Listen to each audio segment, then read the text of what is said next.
बरोबर आमच्या सगळ्या लाडक्या बहिणी यांना जातं आणि या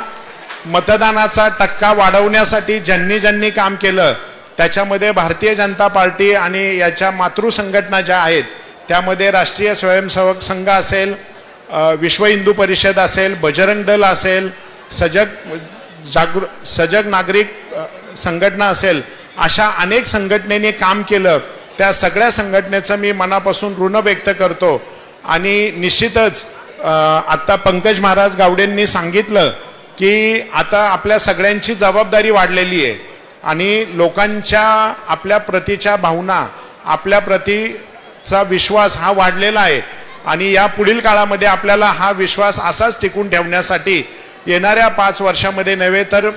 पुढल्या अनेक वर्षामध्ये आपल्याला चिंचवड मतदारसंघ असेल किंबहुना पिंपरी चिंचवड शहरासाठी आपल्याला भरघोस असं काम करायचं आहे।